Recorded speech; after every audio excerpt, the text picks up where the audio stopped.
va bien aujourd'hui? Je m'appelle Renata Barcelos, je suis la fondatrice de Maigrir Définitivement et la responsable de la méthode Maigrir Définitivement en France. Je suis également une grande défenseur des vérités concernant la nutrition, la santé et un style de vie sain basé sur ce qui dit la meilleure science disponible au monde actuellement. Je suis ici aujourd'hui pour vous aider comme je peux, pour que vous connaissiez ces deux aliments qui sont excellents et qui font partie de la méthode Maigrir Définitivement, pour que vous puissiez avoir plus d'idées en ce qui concerne les aliments sains. Je vous parlerai des bénéfices de chaque aliment et je vous donnerai également 3 exemples communs d'aliments que beaucoup de personnes pensent être sains, mais qui ne le sont pas. Cela peut surprendre pour certains, notamment ceux qui font partie du groupe des 2 aliments sains. Cela va certainement surprendre beaucoup d'entre vous. En vous demandant, Renata, es-tu sûre que cet aliment est sain? Es-tu sérieuse? Comme aussi pour la petite liste des 3, vous trouverez peut-être des aliments qui vous pensiez être bons. Et avant de continuer, si vous n'êtes toujours pas abonné à cette chaîne, abonnez-vous maintenant, car ici je parle seulement des vérités concernant l'amaigrissement, et si cela vous intéresse, abonnez-vous, car ici je publie une nouvelle vidéo toutes les semaines. Ok, donc allons voir maintenant quels sont ces 2 aliments. Nous allons commencer par le bon, ok? Pourquoi commencerions-nous par ceux qui ne sont pas bons, n'est-ce pas? Commençons bien. Commençons par voir les exemples des aliments sains qui appartiennent à une alimentation saine comme celle de la méthode Maigrir Définitivement. Voyons comment ils peuvent vous aider et comment vous pouvez l'intégrer à votre style de vie, ok? Allons-y. Alors, les premiers aliments est le brocoli. Et là, vous vous dites peut-être, ah, mais je savais déjà que le brocoli est sain. Et bien sûr que vous le saviez. Car à chaque fois que nous pensons en alimentation saine, le brocoli est toujours l'un des premiers aliments à être cité. Et c'est bien pour cela que je le choisis exprès pour être le premier. Mais enfin, lorsque vous pensez au brocoli, vous vous dites peut-être que ce n'est pas très bon, car il n'y a pas beaucoup de goût, ou au contraire, c'est parce qu'il y a trop de goût. Peu sont ceux qui aiment vraiment les brocolis. Et il est un aliment sain, c'est un glucide fibreux, il n'a pratiquement pas de calories, beaucoup de nutriments, des phytonutriments des plantes. Et si vous trouvez que les brocolis ne sont pas bons, c'est tout simplement parce que vous êtes encore en otage de l'idée que nous devons avoir une diète alimentaire faible en graisse. Lorsque vous avez une alimentation saine, lorsque vous suivez la méthode Maigrir Définitivement, qui prône une ingestion plus généreuse des matières grasses et plus optimisée en protéines, vous utilisez ça à votre avantage. Essayez de préparer du brocoli avec du beurre, de la crème, un peu de fromage. Les brocolis n'est pas bon seulement si vous n'osez pas. Donc, libérons le brocoli. Il est sain et croyez-moi, il peut être délicieux. Ensuite, nous avons le saumon. Tout le monde sait que le saumon est sain, n'est-ce pas? Il est très riche en oméga 3 et j'adore ces poissons. Mais en ce qui concerne le saumon, la qualité est importante. Un saumon d'élevage nourri avec des céréales de façon non responsable a un profil lipidique différent de ceux élevés d'une bonne façon au même cœur du saumon sauvage. Le profil lipidique est différent, et c'est-à-dire que le cyanurate oméga 3 en relation oméga 6 est plus équilibré dans le saumon de qualité. Donc la qualité fait toute la différence aussi en ce qui concerne le saumon. Mais le saumon est saumon, il reste du saumon de toute façon. Les bons ne devraient jamais être l'ennemi de ce qui est optimal. Je m'explique. C'est toujours mieux de manger du saumon qui n'est peut-être pas d'une super qualité, mais que de manger des aliments qui ne sont pas du tout bons, tels que les pâtes, les pains, les sucreries, etc. Et là, ça va chauffer. Le prochain aliment est la viande de bœuf. Et oui, la viande rouge. Et avant toute autre chose, la viande ne cause pas de cancer, ok?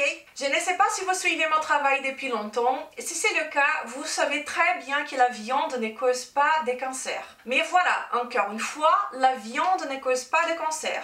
Même malgré le fait que plusieurs documentaires idiots et ridicules affirment cela, il n'existe pas de preuves scientifiques qui puissent affirmer que la viande cause le cancer. Il n'existe pas, tout simplement. Ce qui existe, ce sont des associations qui affirment le contraire, que les personnes qui mangent de la vraie viande, et oui, je ne suis pas en train de parler des viandes transformées, je parle de la vraie viande, de bœuf, des porcs, des poulets, ce sont normalement les personnes les plus saines, car ce sont les aliments les plus nutritifs disponibles dans la nature. Donc excusez-moi si vous êtes végétarien ou végétalien, je respecte beaucoup votre façon de vivre. Moi-même j'étais végétarienne pendant 10 ans, mais ce n'est pas possible de nier le fait que les viandes sont extrêmement nutritives.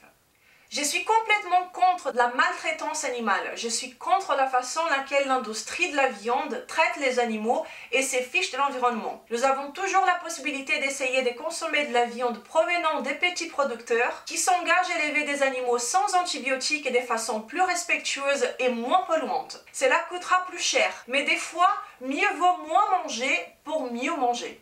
Et donc, si vous pouvez faire cela, c'est très bien. Mais voilà, nous ne pouvons pas nier que la viande est un aliment très nutritif et c'est évident qu'il fasse partie de cette liste. Les fruits à coque, les amandes, les noix, les noisettes, les noix du Brésil, ça c'est un vrai délice et ce sont des aliments consommés pendant toute l'évolution de l'être humain. Ils donnent de la satiété, ils sont riches en fibres, en bonne graisse. Les farines des fruits à coque sont d'excellentes alternatives à la farine des blés, comme la poudre d'amande, la poudre de noisette, la farine des cocos. Vous pouvez les utiliser pour les préparations des pâtisseries en les laissant saines et gourmandes. Ensuite, nous avons la poitrine fumée, les fameux bacon, des qualités et des préférences. C'est un aliment qui donne beaucoup de goût à toute préparation. Une chose que peu de personnes savent est que la moitié de la graisse de la poitrine fumée est la même que celle de l'huile d'olive, que tout le monde aime, qui sont les monoinsaturés. Voyez bien, 100 g de poitrine fumée contient la même quantité de graisse saturée que l'huile d'olive. Ah, et oui, c'est fou, non? Et presque personne ne le sait. Mais en vérité, les graisses saturées n'ont rien de mauvais. Elles ne sont pas dangereuses à la santé cardiaque et la science le prouve très bien. Tout ce que je vous présente ici est prouvé par la science. Vous pouvez regarder la vidéo que j'ai déjà publiée ici sur les graisses saturées, où j'ai bien brisé ces mythes avec plusieurs preuves scientifiques de qualité. Il vous suffit de regarder sur YouTube « Mythes des graisses saturées maigres définitivement » et voir par vous-même ce qui dit la science. N'ayez pas peur des graisses saturées, ok? Et donc, la poitrine fumée est un super aliment. Et si vous en trouvez des qualités, c'est encore mieux. Mais je ne vous dis pas de baser votre alimentation sur la consommation de poitrine fumée. Je vous conseille plus de prendre ça comme en étant un condiment pour préparer des œufs, de temps à autre, en ajouter une salade. Ce serait pas la base de votre alimentation, ok? Il n'y a rien de mauvais à consommer de la poitrine fumée. Les prochains aliments, c'est l'huile d'olive extra vierge de qualité. Il existe beaucoup de contradictions dans le domaine de la nutrition, mais s'il y a une chose que tout le monde semble être d'accord, est que l'huile d'olive est très saine. Parce qu'elle est l'huile que nous appelons monoinsaturée. Et donc, il n'y a pas de mystère. Une huile d'olive de qualité est extrêmement bénéfique à la santé. Et maintenant, mon chouchou que j'adore autant, l'avocat. Pour ceux qui ne le savent pas, l'avocat est un fruit bien gras et pas du tout sucré, ce qui peut créer de la confusion et faire croire que c'est un légume. L'avocat, il est très riche en graisse monoinsaturée aussi, comme l'huile d'olive. Il existe même de l'huile d'avocat, qui est aussi très sain mais un peu trop cher. C'est une excellente huile pour faire une bonne mayonnaise maison, car son goût est très discret. Comme l'avocat n'est ni sucré ni salé, il peut être utilisé dans une multitude de recettes. Des mousses au chocolat, des cookies, en guacamole, dans la salade ou à la petite cuillère comme je le fais. C'est un aliment excellent. Le prochain aliment est les œufs. Les œufs sont l'un des aliments les plus complets de la nature. Mais malheureusement, beaucoup de personnes ont encore peur des œufs à cause du cholestérol. Mais cela est encore une grande bêtise. Et alors, encore une fois, j'ai aussi publié une vidéo où j'ai brisé ces mythes avec, bien entendu, plusieurs preuves scientifiques de qualité. Vous pouvez la trouver sur YouTube, Mythe des œufs, maigre définitivement. En résumé, le cholestérol présent dans les œufs ne va pas se transformer en cholestérol dans vos artères, ok? Ça, c'est complètement stupide et il n'y a aucun sens. Ceux qui continuent d'affirmer cela sont des incompétents et obsolète, ok?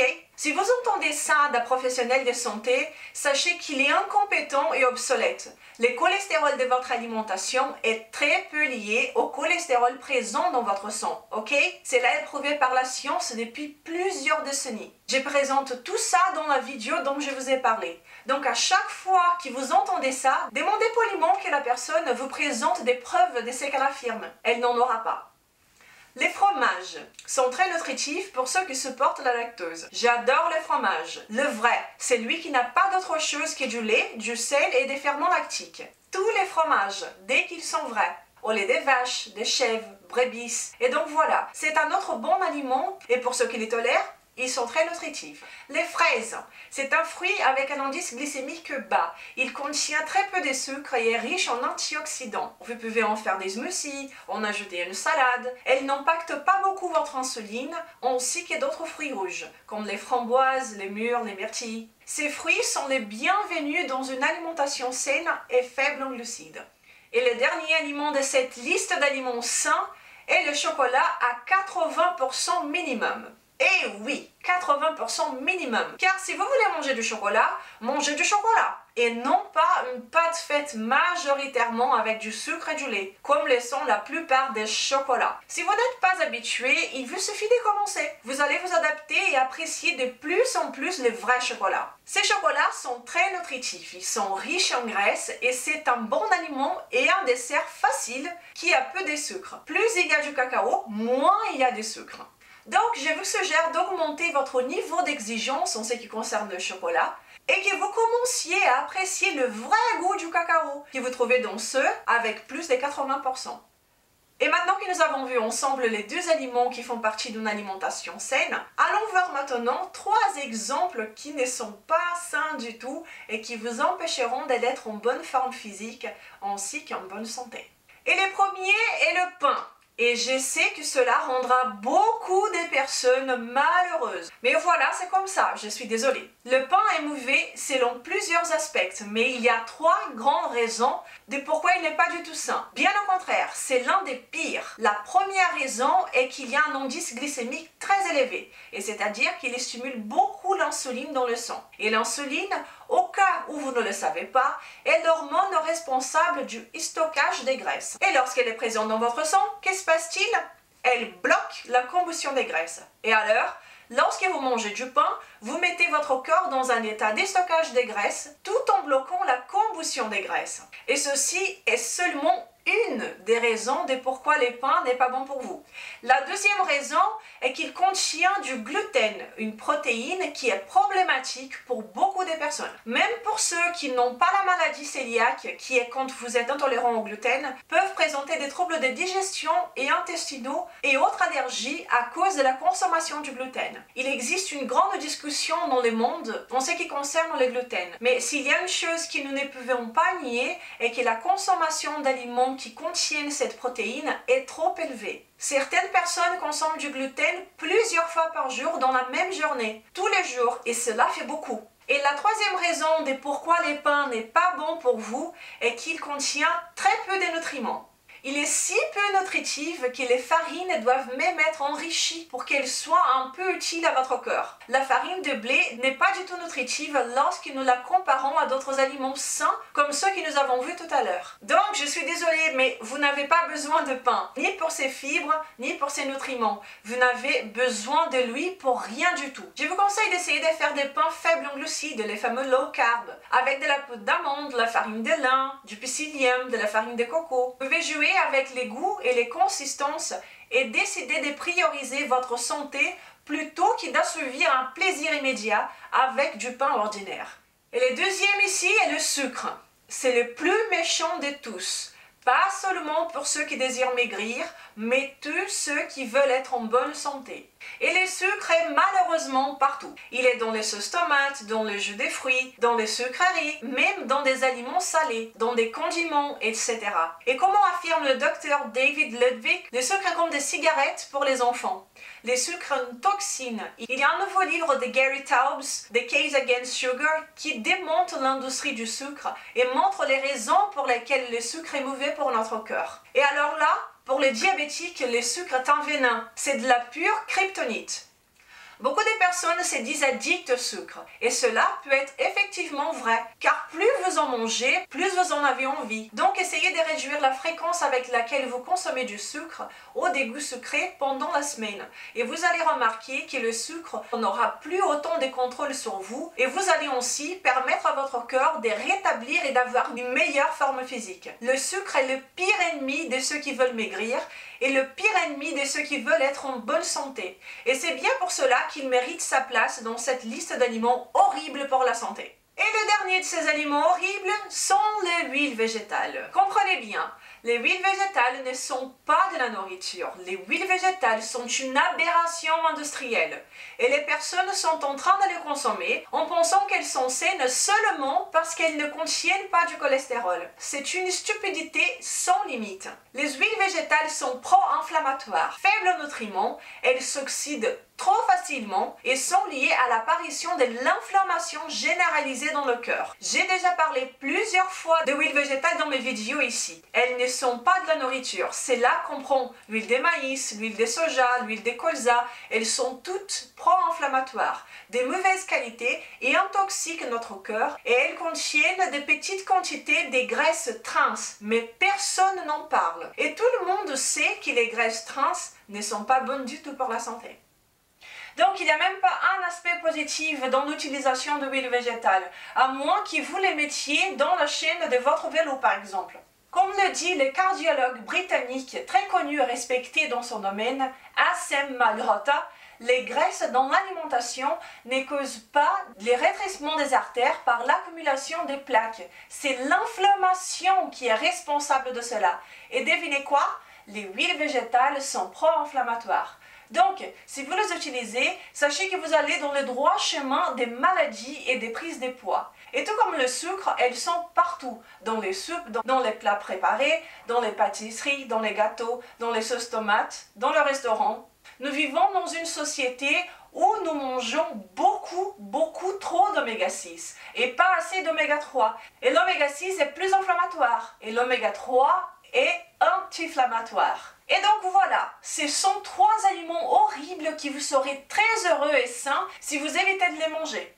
Je vous ai donc montré 2 aliments que vous pouvez commencer dès maintenant à inclure dans votre alimentation saine pour que vous puissiez avoir des bénéfices.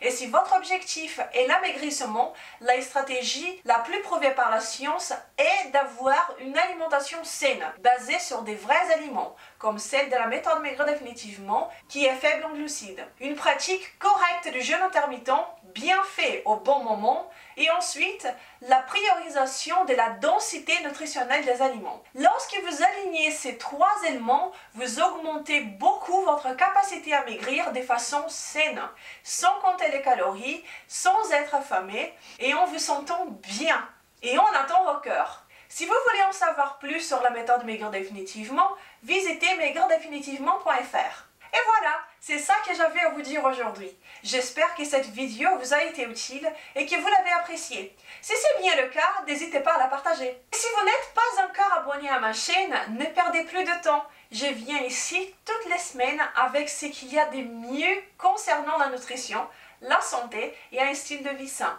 Une belle journée à vous et à la semaine prochaine. Je vous embrasse. Au revoir.